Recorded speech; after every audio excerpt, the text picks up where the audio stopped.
Friends, இன்றைக்கி நம்ம செய்ய போகிற ரெசிபி என்னென்னு பார்த்தீங்கன்னா அவரைக்காய் குருமா குழம்பு தான். அவரைக்காயில் நம்ம சாம்பார் பொரியல் எல்லாம் செஞ்சுருப்போம். ஒரு டிஃப்ரெண்ட்டாக ஈஸியான மெத்தடில் ஒரு அவரைக்காய் குருமா குழம்பு ஒன் பார்ட் ரெசிப்பியில் நம்ம செய்ய போகிறோம். வாங்க எப்படி செய்யலான்னு பார்க்கலாம். ஃப்ரெண்ட்ஸ், இன்றைக்கி அவரைக்காய் வச்சு ஒரு குழம்பு செய்ய போகிறோம். ரொம்ப சிம்பிளாக டிஃப்ரெண்ட்டான ஒரு இது. அப்புறம் ஒரு 10 சின்ன வெங்காயம், அப்புறம் ஒரு பெரிய வெங்காயம், கொஞ்சம் கருவேப்பிலையும் எடுத்து வச்சுக்கலாம். ஒரு சின்ன பேன் எடுத்துக்கலாம். அதில் கொஞ்சோண்டு ஒரு 2 ஸ்பூன் எண்ணெய் ஊற்றிக்கலாம். இப்போ இந்த சின்ன வெங்காயத்தை இதில் போட்டுக்கலாம். சின்ன வெங்காயம் வந்து குட்டியாக இருந்தால் ஒரு 10 எடுத்துக்கோங்க. குட்டியாக இருந்தால் கொஞ்சம் நிறையா எடுத்துக்கோங்க. பெருசாக இருந்தால் ஒரு 10 போதும். கொஞ்சம் கருவேப்பிலை இதில் போட்டுக்கலாம். இது நல்லா வதங்கட்டும். அவரைக்காவையும் வெங்காயத்தையும் இந்த மாதிரி அரிஞ்சு வச்சுக்கலாம். சின்ன வெங்காயம் வதங்கிடுச்சு. இதை ஆற விட்டுடலாம். இப்போ ஒரு குக்கரை வச்சுக்கலாம். கொஞ்சம் எண்ணெய் ஊற்றிக்கலாம். இப்போ இதில் ஒரு சின்ன துண்டு பட்டை, ஒரு 2 லவங்கம், ஒரு அரை ஸ்பூன் சோம்பு, கொஞ்சம் கருவேப்பிலை போட்டுக்கலாம். வெங்காயத்தை அரிஞ்சு வச்சுருக்கோம், அதை போட்டுக்கலாம். வெங்காயம் ஓரளவுக்கு வதங்கிடுச்சு. இப்போ கட் பண்ணி வச்சுருக்க அவரைக்காவும் போட்டுக்கலாம். இது நல்லா வதக்கிக்கலாம்.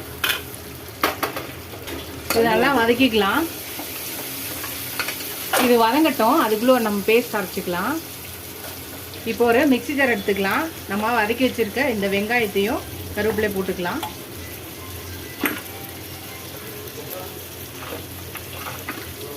தேங்காவை போட்டுக்கலாம். இதை தண்ணி ஊற்றி பேஸ்ட்டை அரைச்சி எடுத்துகிட்டு வந்துடலாம். நம்ம தேங்காய் பேஸ்ட்டை அரைச்சி எடுத்துகிட்டு வந்தாச்சு. அவரைக்காவை வதங்கிடுச்சு. இப்போ நம்ம அரைச்சி வச்ச பேஸ்ட்டை ஊற்றிடலாம். இப்போ இதில் 2 கிளாஸ் தண்ணி ஊற்றிக்கலாம். அதிகமாக தண்ணி ஊற்ற வேண்டாம். வேக அளவுக்கு இருந்தால் போதும். மிக்ஸி ஜாரை கழுவி நான் இதில் ஊற்றிக்குவேன். 2 கிளாஸ் தண்ணி ஊற்றாச்சு. அதிகமாக ஊற்ற வேண்டாம். நம்ம குக்கரில் வேக வைக்க போகிறோம். ஸோ கால் ஸ்பூன் மஞ்சள்தூள் போட்டுக்கலாம். 1 ஸ்பூன் வந்து நம்ம மிளகாத்தூள் வீட்டுக்கு யூஸ் பண்ணுவோம்ல, குழம்பு மிளகாத்தூள், அது 1 ஸ்பூன் போட்டுக்கலாம். ஒரு அரை ஸ்பூனுக்கு கம்மியாக 3/4 ஸ்பூன் உப்பு போட்டுக்கலாம். இப்போ கலக்கிக்கலாம். எல்லாத்தையும் நல்லா கலக்கிடலாம். எல்லாத்தையும் ஊற்றி நல்லா கலக்கியாச்சு. இப்போ குக்கர் மூடி போட்டு விசில் போட்டு கரெக்டாக 2 விசில் வச்சு ஆஃப் பண்ணி ப்ரெஷர் இறங்கணும். ஓப்பன் பண்ணால் நம்மளோட அவரைக்கால ஒரு குருமா குழம்பு ரெடி பண்ணியிருக்கோம்.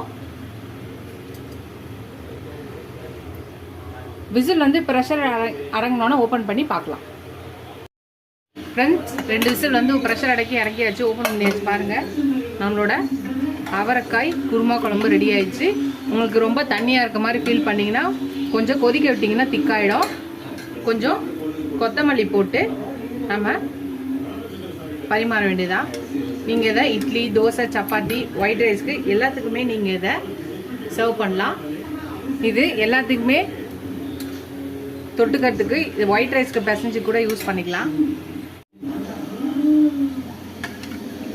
நீங்களும் இந்த அவரைக்காய் குருமா குழம்பா ட்ரை பண்ணி பாருங்கள். ட்ரை பண்ணி பார்த்துட்டு எப்படி இருக்குன்னு சொல்லுங்கள். ஃபஸ்ட் டைம் இந்த சேனலை பார்க்கவங்க சப்ஸ்கிரைப் பண்ணிட்டு பாருங்கள்.